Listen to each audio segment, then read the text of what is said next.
You guys actually had the best programming class in YCU. And for those 4 years that I was hosting it and stuff, we were winning every fucking year. To the point that engineering school was like so pissed because they were starting to say like, but Scratch is not programming. What you're learning is for Xiaopengyo. And what you're doing is like for children, right? It's not good. Well, you're learning to do a Rubik's Cube. That anybody can learn that in YouTube. And I'm like, dude, I learned your programming in YouTube, right? And I was from engineering school. So what was the main thing? Think about the generations before you guys. Talking about like generations from like Alan and all those crazy motherfuckers behind it, you know. These guys have put themselves into trying to make the best out of this department.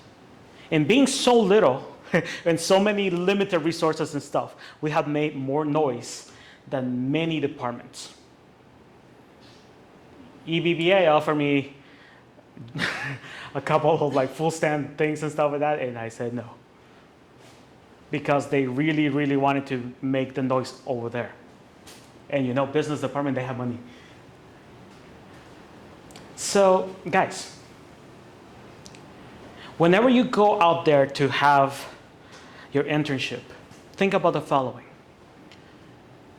You're going to go there and forget about representing YCU. That's, you're not doing it for YCU, neither for the department. You're going to go there and represent yourself. The best brand that you have is not what you're wearing, but it's your name. How you're perceived. When they hear, oh, Amanda, yeah, she's awesome. She's very responsible. She's always here. She's always on time. Right, Eugene? I'm going to start burning you throughout. I love you. You know that, right? Yeah. But that being said, you're going to go there and give the best version of yourself. Can they rely on you? Can they, if you see a problem, somebody needing help, that you go and like, hey, I noticed you need help. I think I know how to help you with this. Let me help you. That is the attitude you should have. It's like, oh, I need you to go ahead and do me this Excel file into this kind of like metrics and more and blah, blah. And you're like, oh, shit, I don't know this. You have two options. You can tell your boss straightforward, I don't know how to do this. And he will find somebody else to do it. Or say, you know what? It's out of my scope, but give me X amount of time. Let me learn it and let me try to do it. The worst scenario is he's going to need to find somebody else to do it, but you learn something. But that attitude of like, let me help you, let me try, that is going to stay in his head throughout. They're going to remember you as like, he didn't know, he tried to learn, he failed, but he has a good attitude. She has a good attitude, right?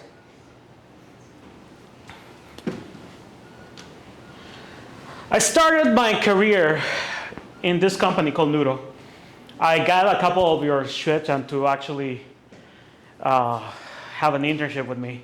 They suffer it in a good way.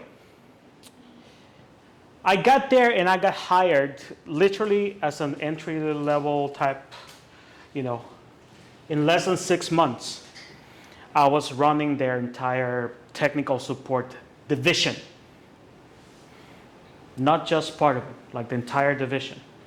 I set rules, standard operational procedures.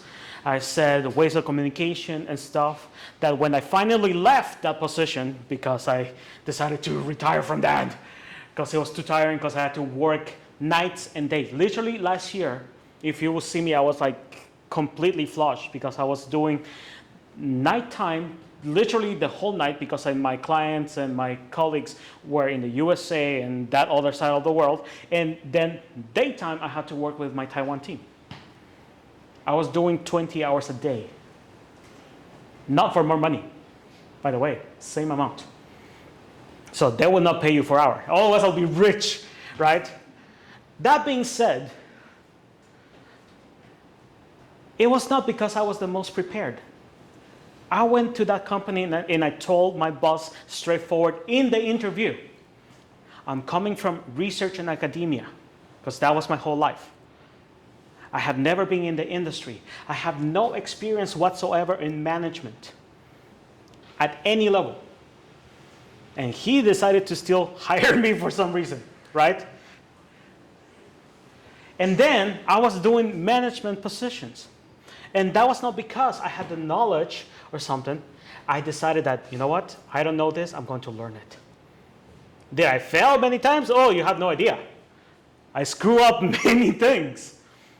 But my attitude was always like, if I don't know this, I'm going to ask the person that knows and go ahead and learn it.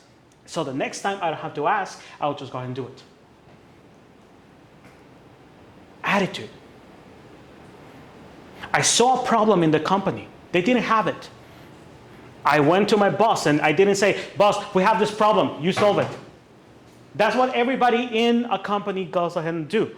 That's why being the boss sucks. And that's why bosses hire managers so they don't have to deal with those many problems. But if you go to your boss and tell them, hey, I realize you have this problem. I want to propose this solution. It could be a stupid solution.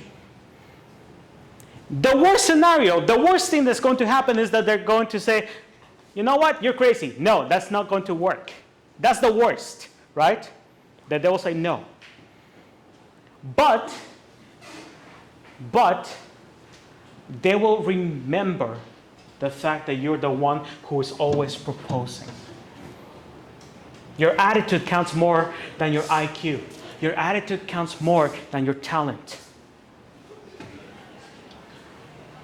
Rejection. Don't be afraid of being rejected when it comes to your ideas. Some of the things that I have proposed, they have said no. When I say some, it's like 90% of all of them. And at the beginning, especially when you are you're a cocky student that like, oh, come on, I know everything and this is like the best solution. I know I made the numbers, everything is perfect. And they still say no even when you work 6 freaking hours the entire night. It hurts, right? When you go to your teacher and you're like, hey, I have this idea and stuff like that, and the teacher's like, no. You're like, fuck you. It hurts. Over time, you're going to learn to literally not give a damn. And it's good. There's a book that I recommend. There's like The Subtle Art of Not Giving a Fuck. And a second one is like How to Unfuck Yourself. Great books, by the way. Those two are a constant reminder of chill, relax. 不要想太多 in Chinese, okay? Don't take everything too personal. Sometimes the idea does not suit this company or this classroom or this specific group of people. But that doesn't mean that because of that, that defines you as a failure. It's like what I was telling you in class when you were in my class. I didn't care if you had 100 or you just had 60.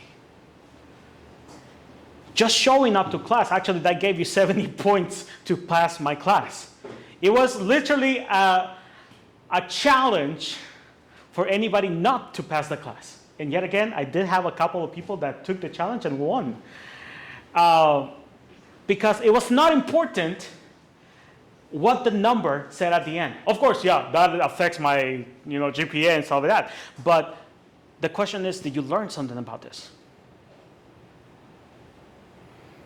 That's the thing.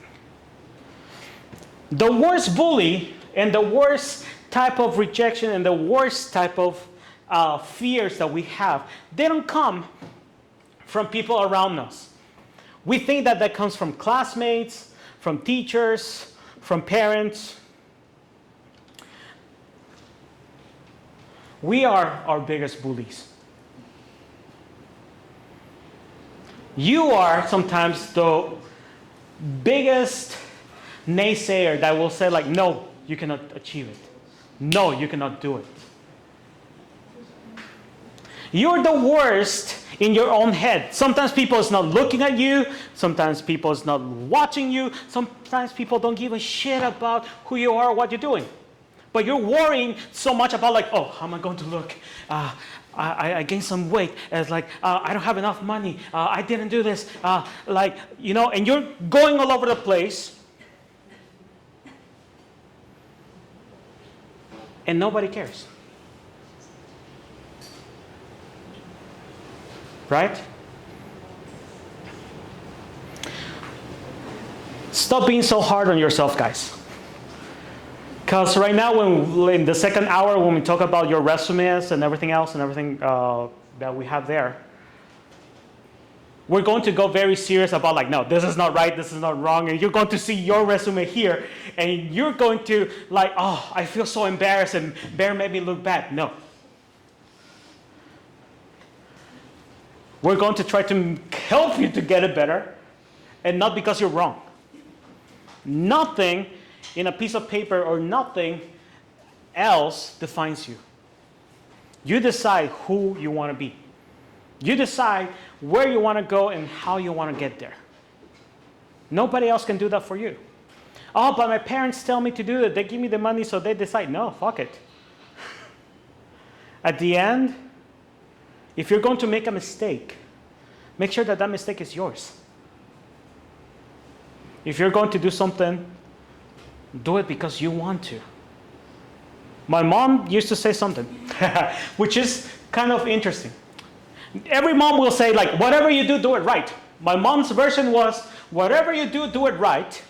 And if it's something bad, do it even better, so you don't get caught.